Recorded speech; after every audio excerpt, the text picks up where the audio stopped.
नमस्कार दोस्तों, स्टडी आप सभी का स्वागत है।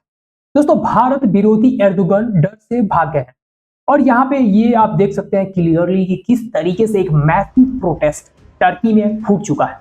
और इस प्रोटेस्ट के पीछे बहुत लॉन्ग कॉज है, लेकिन जो इमीडिएट कॉज है, जो सबसे ज्यादा इसको उग्रवादी बना दिया है, वो है रिसेंट में इमामोग्लू का अरेस्ट। आप पहली बार शायद इनका नाम भी सुन रहे होंगे। तो ये जो इमामोग्लू है, ये है अपोजिशन पार्टी के लीडर और आज के दिन में ऐसा माना जा रहा था, टर्की के लोगों का ऐसा कहना था, वहां का ओपिनियन पोल्स का मानना है कि ये क्या करने वाले हैं, एर्दोगन को रिप्लेस कर देंगे। क्योंकि एर्दोगन क्या है, अभी पावर में है। पावर में होने के मतलब ये होते हैं कि जो भी एजेंसीज होती है गवर्नमेंट की, वो किसके हाथ में होती है, आपके हाथ में होती है। यहाँ तक कि बहुत सारे न्यूज़पेपर भी आपके लिए काम करते हैं। तो आप किसी भी चीज को आप चाहोगे तो पॉजिटिव बना दोगे, आप चाहोगे तो निगेटिव बना दोगे, क्योंकि आपके पास पावर है। और अगर कोई नहीं सुनता है तो उसको क्या करोगे, आप जेल में डाल दोगे। इन सब प्रोटेस्ट के कारण ऐसा माना जा रहा है कि जो एर्दोगन है, इनको क्या कर दिया गया, एक हाइट, एक सीक्रेट प्लेस में कहीं ना कहीं इनको छुपा दिया गया। क्योंकि प्रोटेस्टर्स जो है प्रेसिडेंट के जो पैलेस है उसके तरफ बढ़ रहे हैं और धीरे धीरे हो सकता है कि एक वायलेंट रूप ले ले, क्योंकि अगर इनको रिलीज नहीं किया जाता है तो ये चीजें बिल्कुल गड़बड़ हो जाएगी। और यहाँ पे मैंने लिखा है कि ये जो है भारत के कट्टर दुश्मन है। जी हाँ दोस्तों, ये बिल्कुल सही लिखा गया है, क्योंकि भारत के अगेंस्ट में, चाहे वो यूएन हो, चाहे वो पाकिस्तान में आके बहसबाजी करना हो, हर जगह इन्होंने भारत के अगेंस्ट में जहर ही उगला है।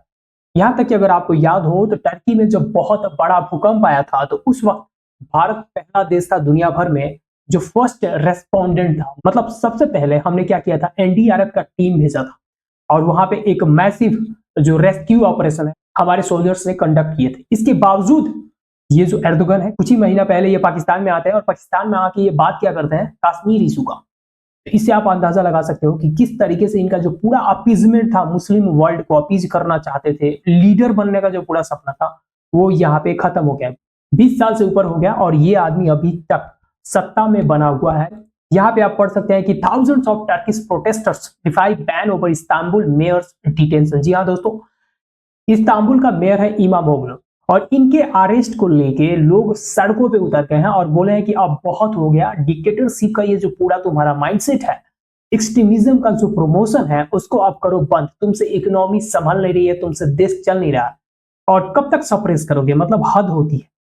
क्योंकि दोस्तों एक बात क्लियर है, हालांकि मैं आपको डाटा भी दिखाऊंगा इकोनॉमी को लेके कि किस तरीके से वहां का जो इकोनॉमी है स्ट्रगल कर रहा है, जिस तरीके से इनका पॉलिसी रहा है, इकोनॉमिक पॉलिसी को खास करके अगर बात करें तो जो इनका करेंसी है लीरा, वो इतना ज्यादा नीचे गिर गई है और इस तरीके से इन्फ्लेशन बढ़ गया है कि आम आदमी का जीवन बहुत ज्यादा डिफिकल्ट हो गया है।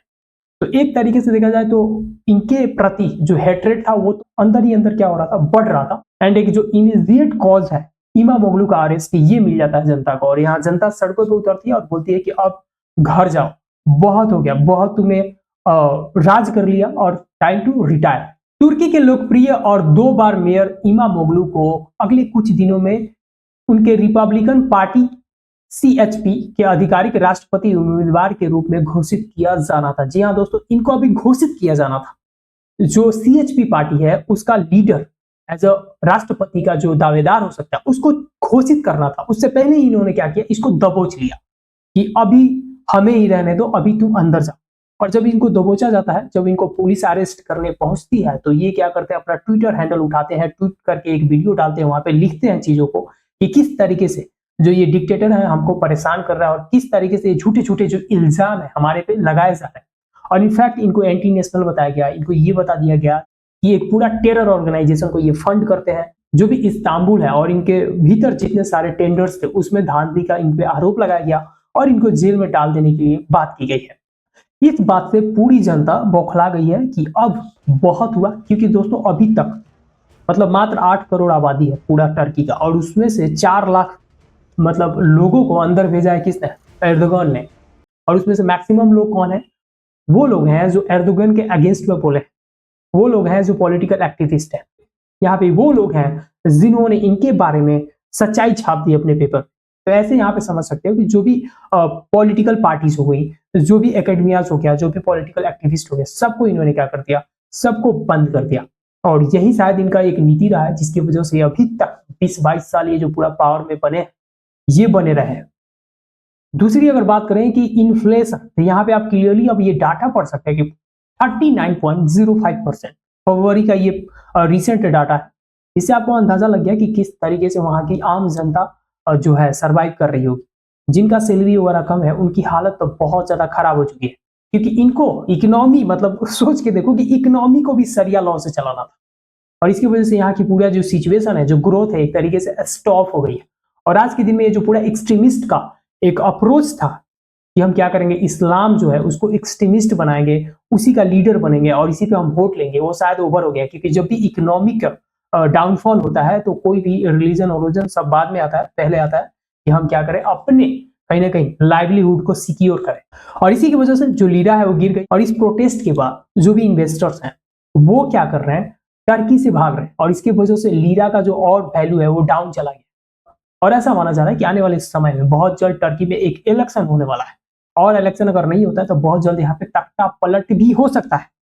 अगर मैं आपको टर्की के बारे में बताऊं तो ये ब्लैक सी और मेडिटेरेनियन सी के बीच में है। यहाँ पे आप देख सकते हैं, ये रहा राजधानी अंकारा और यहाँ पे इस्तांबुल। जी हाँ दोस्तों, कभी इस्तांबुल के मेयर हुआ करते थे एर्दोगन, और यहीं से इन्होंने अपना पॉलिटिकल जर्नी भी शुरुआत की थी। और अभी तक देखा जाए तो 2 डेकेड हो गए, मतलब 20 साल से ऊपर हो गए, और ये अभी तक पावर में बने हुए हैं। बहुत सारे जो आयरन हैंड बोलते हैं ना, उसका इन्होंने यूज किया, लोगों को, विरोधियों को पकड़ पकड़ के जेल में डाला। और यहां तक कि इन्होंने संविधान को ही बदल दिया पावर में रहने के लिए। जिस तरीके से चाइना ने बदलाव किया, जिस तरीके से रसिया ने बदलाव किया, इसी तरीके से इन्होंने संविधान को बदल दिया। यहाँ पे राष्ट्रपति से पहले प्रधानमंत्री की प्रधानता होती थी, जैसे भारत का सिचुएशन है। लेकिन इन्होंने क्या कर दिया, राष्ट्रपति को ही हेड ऑफ द गवर्नमेंट बना दिया। और इसकी वजह से टर्की का पूरा जो स्ट्रक्चर है, पॉलिटिकल स्ट्रक्चर, उसी को चेंज करके रख दिया to stay in the power. For the sake of the power she changes everything. सब कुछ बदल दिया इन्होंने। और इस बदलाव की वजह से कहीं ना कहीं ये 20 साल तक अभी तक पावर में बने हुए हैं। लेकिन जिस तरीके से इकोनॉमी हिट की है, जिस तरीके से ग्रोथ डाउन गया है, उसके बाद से लोगों के अंदर गुस्सा भर गया था कि ये कब तक, रिलीजन को लेके तो खा नहीं सकते, हमें पैसे चाहिए, हमें जॉब चाहिए, उसी से कहीं ना कहीं हमारा ग्रोथ हो पाएगा। वैसे देखा जाए तो टर्की पहला कंट्री था, मतलब in fact first Muslim majority country था, जिसको क्या किया था, अंग्रेजों ने लिबरलाइज कर दिया था एक तरीके से। पहली बार इसको क्या किया, जब वर्ल्ड वॉर खत्म हुआ, ये ऑटोमन एम्पायर का एक बहुत बड़ा हिस्सा था। उसके बाद वर्ल्ड वॉर होता है, वर्ल्ड वॉर के बाद जब वर्ल्ड वॉर खत्म होता है तो अंग्रेजों ने इसे क्या कर दिया, मॉडर्नाइज कर दिया एक तरीके से। देख तो वेस्टर्न जो एक तरह से कहीं ना कहीं इन्फ्लुएंस है वो टर्की में हमको देखने को मिलता है। और इसी की वजह से यहाँ पे ये जो पूरा लिबरल अप्रोच था, उसी की वजह से कहीं ना कहीं इतना दिन ये जो टर्की के प्रेसिडेंट है एर्दोगन होल्ड कर पाए, क्योंकि इनका पूरा पॉलिसी क्या था, इनका पॉलिसी ही था एक्सट्रीमिज्म, इस्लाम का जो एक्सट्रीमिस्ट फॉर्म है उसी को प्रमोट करते थे। और इसी की वजह से इनको वोट भी मिल जाता था। लेकिन अब ये जो जादू है काम नहीं करने वाला है, और हो सकता है कि बहुत जल्द यहाँ पे इलेक्शन हो, और इलेक्शन नहीं होता है तो यहाँ पे हो सकता है कि मिलिट्री क्या करे, टेक ओवर कर ले। बाकी आपका क्या मानना है कमेंट में हमें जरूर बताइए। और अगर आप चैनल पर नए हैं तो चैनल को सब्सक्राइब कीजिए, दोस्तों के साथ अपने जरूर शेयर कीजिए। तो मिलते हैं फिर नेक्स्ट वीडियो में किसी नए टॉपिक के साथ, तब तक के लिए अपना ख्याल रखिए।